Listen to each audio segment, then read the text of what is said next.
Trailblazers Impact brings you inspirational tales of female empowerment. Our new feature is a resources page with a toolbox for productivity in your business and personal life. We have a link to our resource products, including webinars, a book, and classes. And we have a recommended reading page. Go to trailblazersimpact.com to join us for lively entertainment and practical tips. This is Nan McKay, and I would like to introduce you today to Elizabeth A. Jones. Elizabeth was recently elected president of the National Coalition of 100 Black Women, Inc., a nonprofit volunteer organization for African American women. Its members address common issues in their communities, families, and personal lives, promoting both gender and racial equality. A respected leader, Elizabeth possesses 45 years of combined executive, nonprofit, and leadership experience. She's the principal owner and CEO of Brown, Jones, and Dansby Financial Services, Inc., a full-service accounting firm in Beechwood, Ohio. So welcome, Elizabeth. Oh, thank you. Thank you for this opportunity, Nan. Well, it's a tremendous honor to be selected as president of the National Coalition of 100 Black Women. So tell me what or maybe who inspired you to join the organization and then become a national leader? Well, there is a backstory to that. In 2008, a good longtime friend of mine, sorority sister, invited me to the Greater Cleveland Chapter fundraising event that they were hosting. And I attended, and I was really taken back on the stature of women that were members.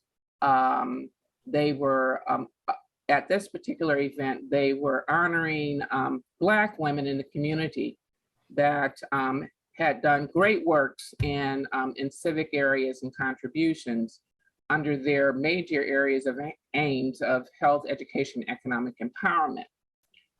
I went and had a good time, and I asked her, I said, well, how do you join this organization? I never got a clear answer. So fast forward 2 years, I continued to participate in some of their programming events. I sponsored tables, inviting my young college mentees so that they could get a look at this organization and the great work and women involved in the greater Cleveland community. And I asked again, and I still didn't get a straight answer. So I said, okay, I'm not asking anymore. So 2 years later, I got a call, and I was asked, was I interested in joining the National Coalition of 100 Black Women Greater Cleveland Chapter? And I said yes. And so I was invited to an interest meeting where I really learned in depth about the mission and vision of the organization and the things that they were doing at the national level and the local level. And I was inspired to join NCBW because their mission and vision and core values aligned with my own. And I am very passionate about mentoring Black women and girls. And I said, I found my home. They're involved in doing the same kind of work that I wanted to be engaged in. And I had found an organization of women who looked like me, who were driven, my peers, and was ready to do the work. And what I wouldn't say the only thing, but one of the driving forces behind my membership is that this is not a social club. I can do that elsewhere. We're not about community service. I can do that elsewhere. What is the catch for me is that this organization is about long-term sustainable programming in the community. And this brings to mind a proverb that goes something like, give a man a fish, he'll eat for the day. Teach a man how to fish, he'll eat for a lifetime. And I think that that's very, very apropos about the work that we do here in the National Coalition. I joined the organization, quickly ran for office. I had to be in the organization a year before I could run for an elected office. I did that, moved from financial secretary, etc., and decided that I was going to run for president because I saw an opportunity for someone to bring greater structure to the Great Cleveland chapter, to provide more technological savvy, and I ran on the platform of transformation and bringing the Greater Cleveland chapter into the 21st century. Won that election, then began to move up the ranks nationally as a board member, ran for that office, won, chaired some national committees, ran for the position of National Third Vice President of Membership and Chapter Development, and won that position. And so I don't know about you, but me as a leader, I'm always looking at opportunities for growth and development and how I can make things better, not only for myself, but those that surround me. And so when I join an organization, I'm in 200%. I give all that I have.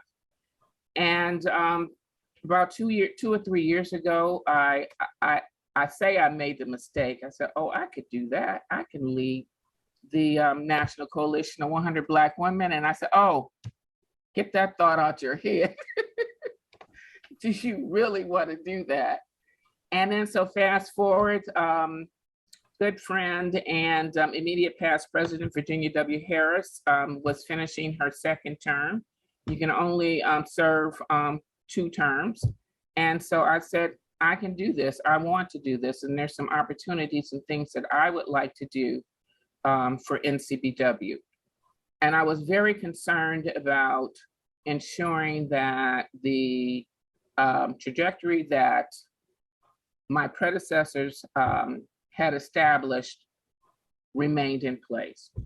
I was also concerned about the current political atmosphere here in the US, and I would wanted to see NCBW, planning to have NCBW to push more and become more of a voice in advocating for Black women and girls. And I hold very strongly a core value of constant improvement. And I want to implement this core value system of continuing to push NCBW to exceed beyond its perceived limits, and that each member pushes themselves to excel beyond what they think themselves capable of achieving in service and programs into our constituents.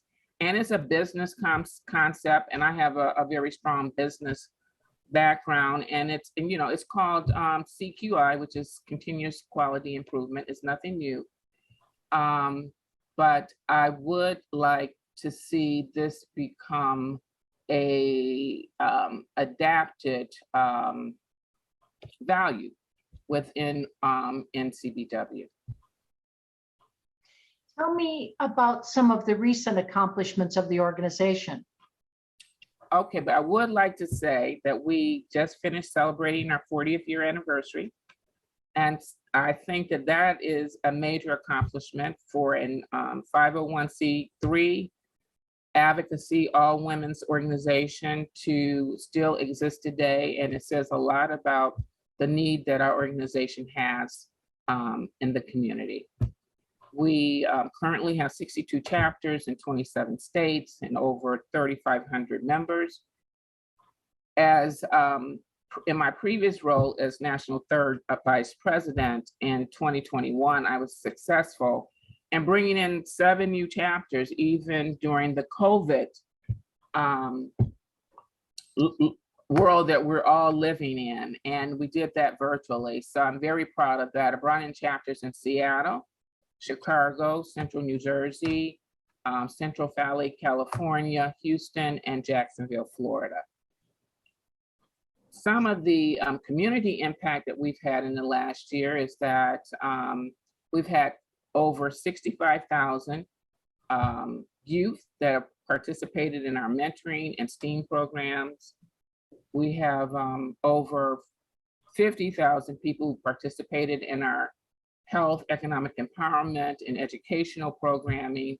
We've given out over $700,000 in local scholarships to deserving young girls in the community. And we have worked to register over 51,000 people across the country during voter registration. So that is some of the community impact programs that we are very proud of is our trademark Sisternomics program. And that program is about financial literacy, financial family wealth building, and entrepreneurship. So it's an empowerment program, and the philosophical background is that we want to drive that women need to put themselves first in all economic decisions that they make. We have our Lead Academy program that is in its third year. Well, this will be the third class that we're bringing through. And so succession planning is a priority for all organizations.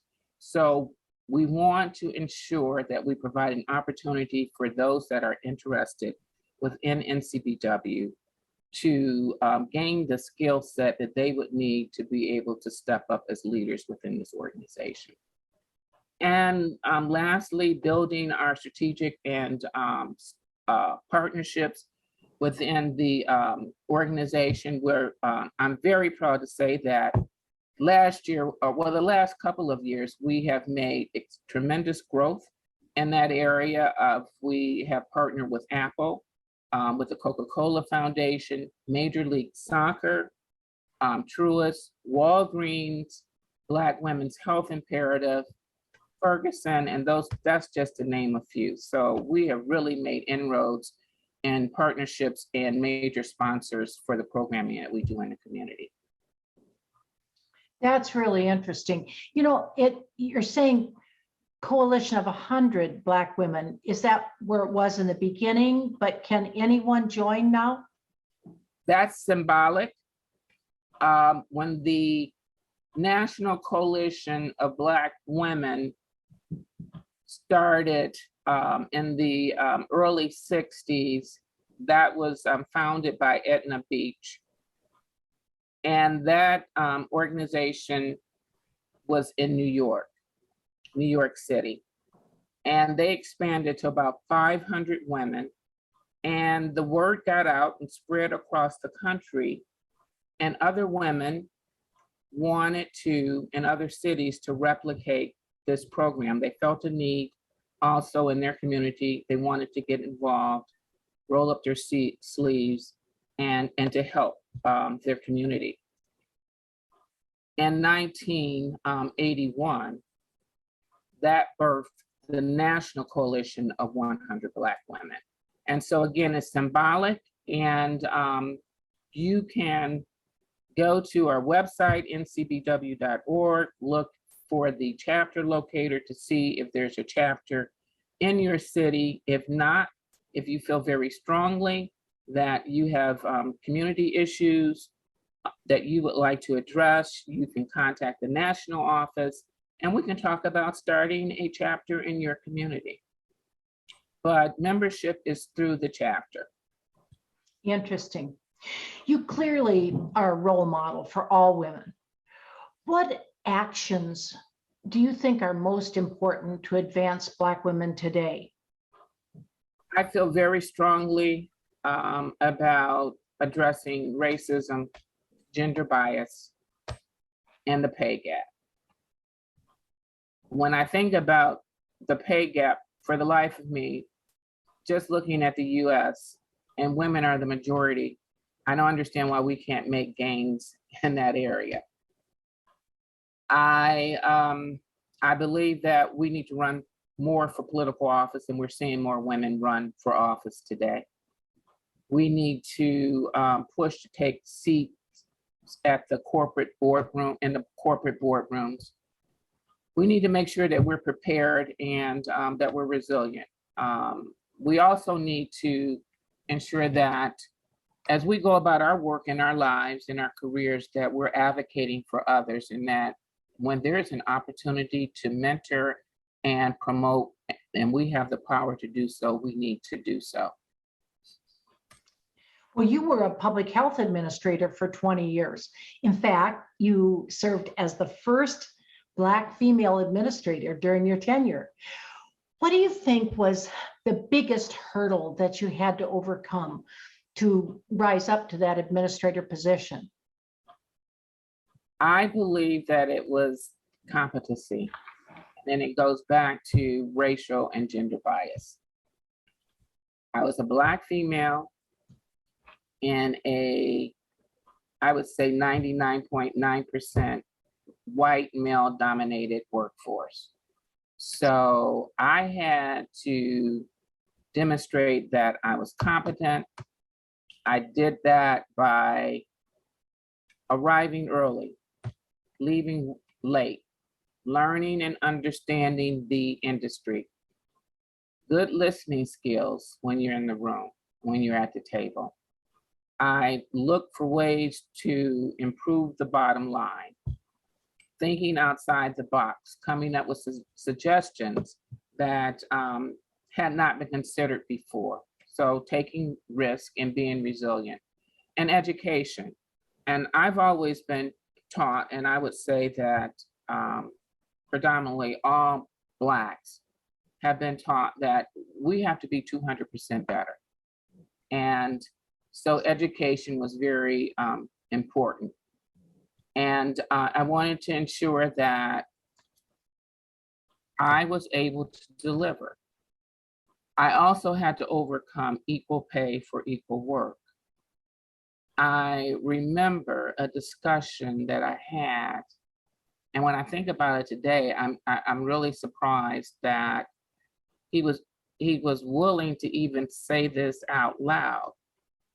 I was going up for a pay raise, and he stated that I was a female and that there was only so many dollars within the department to give out percentages.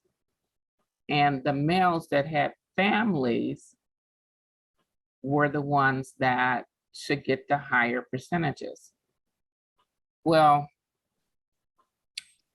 that didn't go, and that didn't sit well with me. I ended up getting what I was due.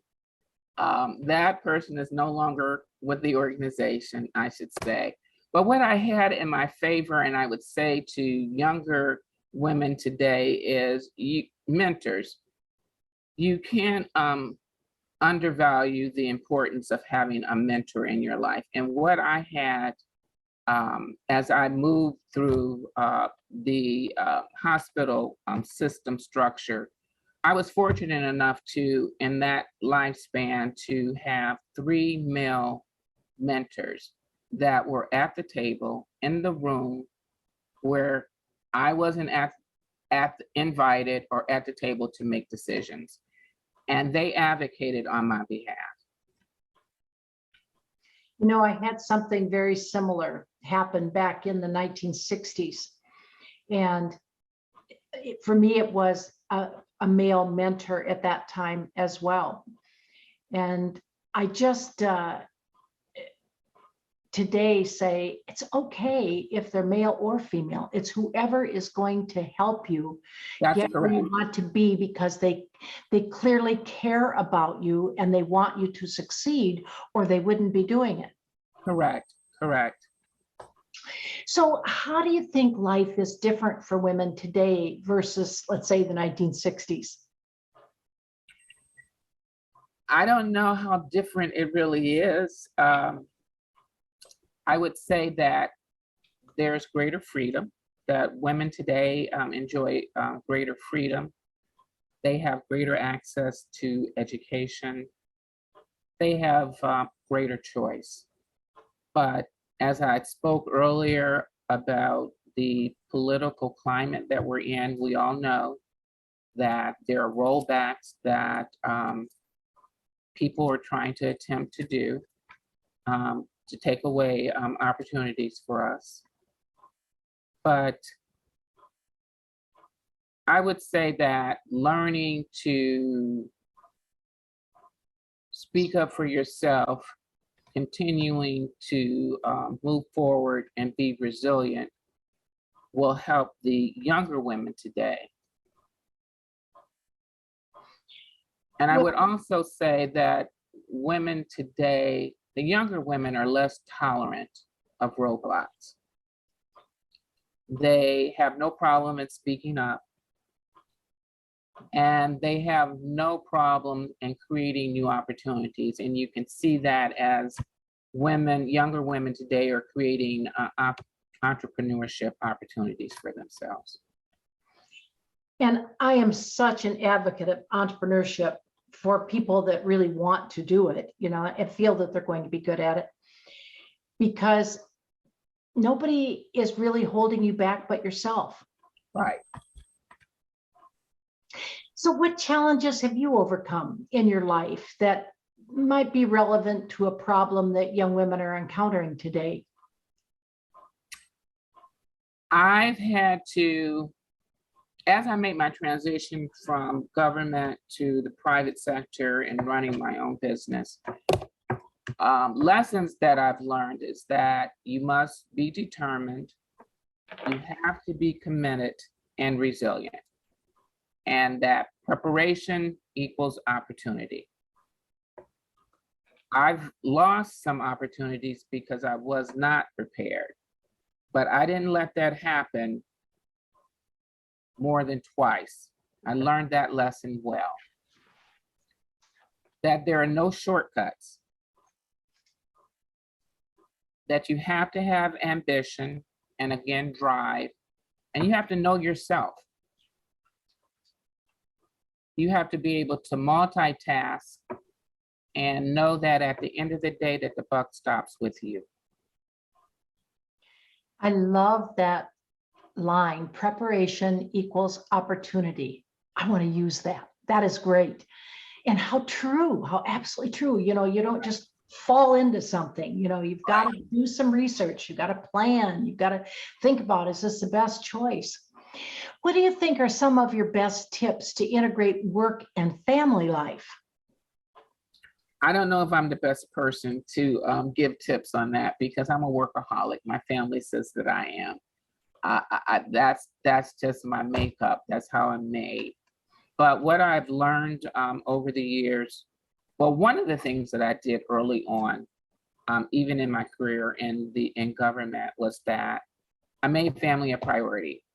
So when there was major milestones in the lives of my family, graduations, football games, baseball games, whatever it may be, I made sure that I was there.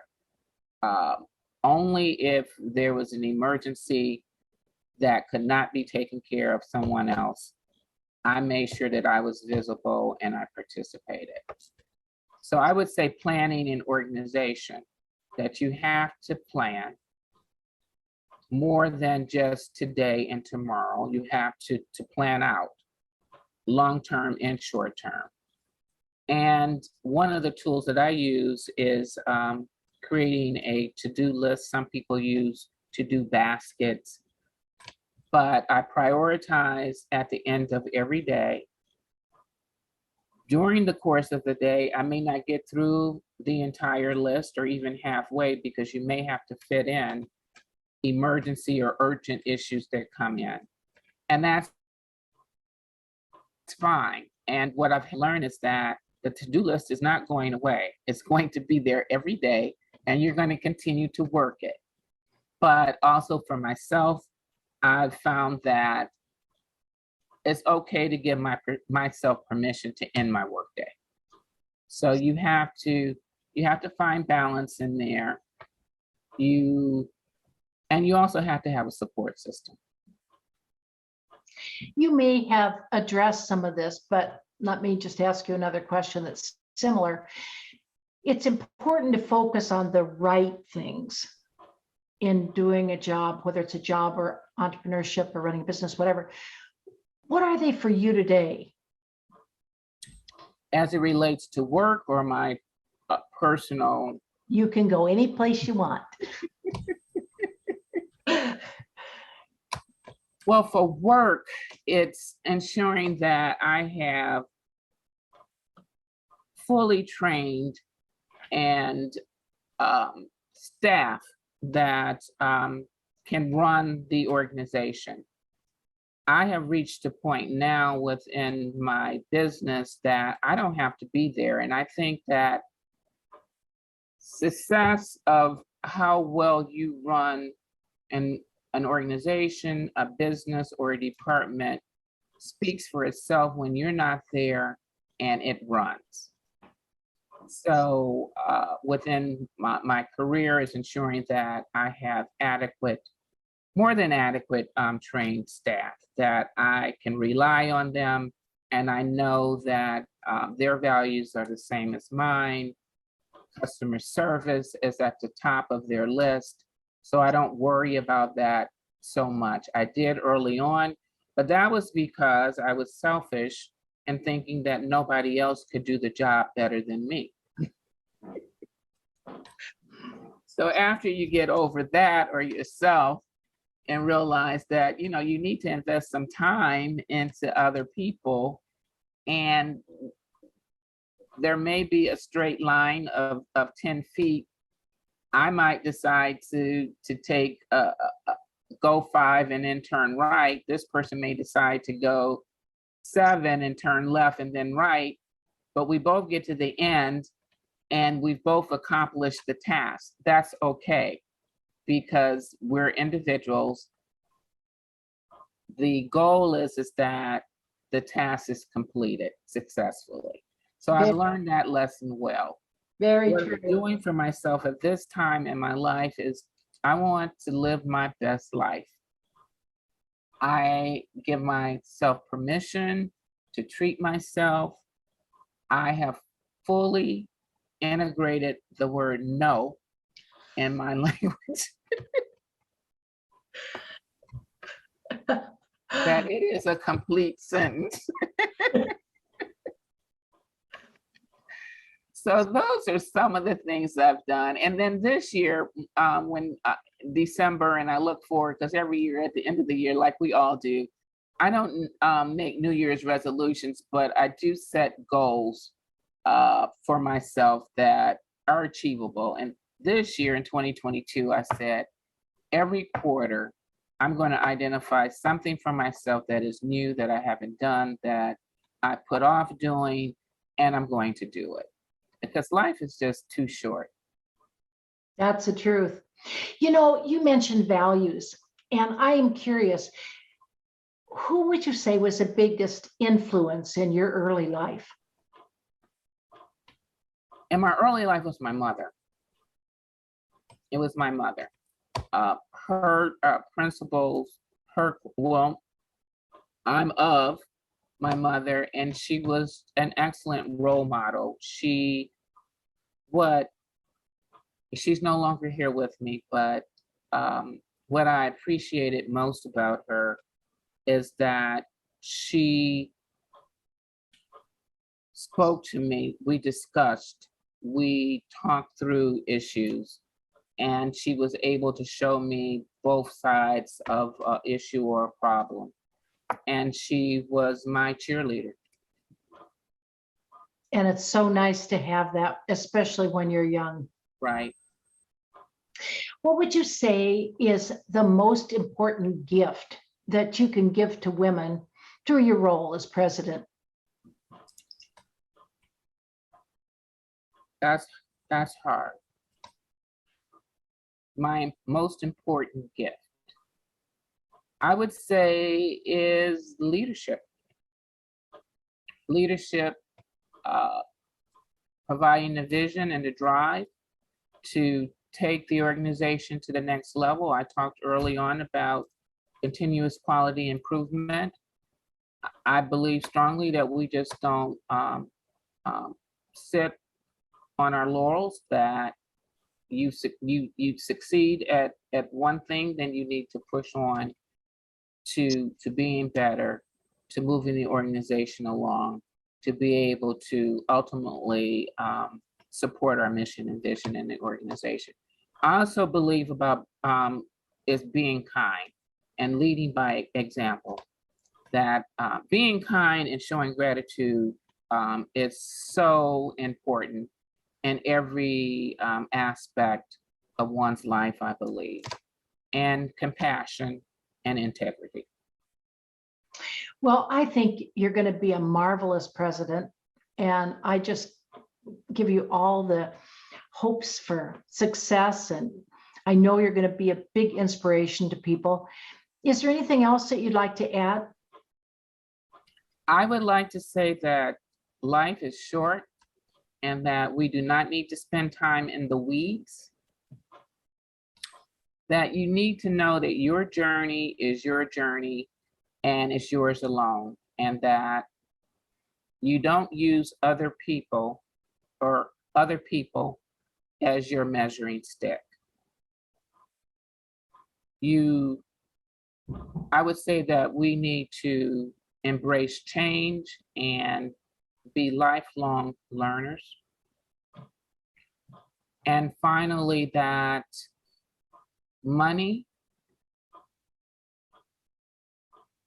that wealth is not money or material things, but wealth comes in the community. Human beings thrive on community, and we all as human beings need to work together as a collective to help humankind move forward. Well, thank you so much. You've been just wonderful to talk to, and I hope that everything goes so well, just the way you want it for the next year. Thank you so much. Thank you so much, Nan, for having me. Did you enjoy that episode? We appreciate hearing from you, and we'd love to post your review. My email is nan@nanmckayconnects.com.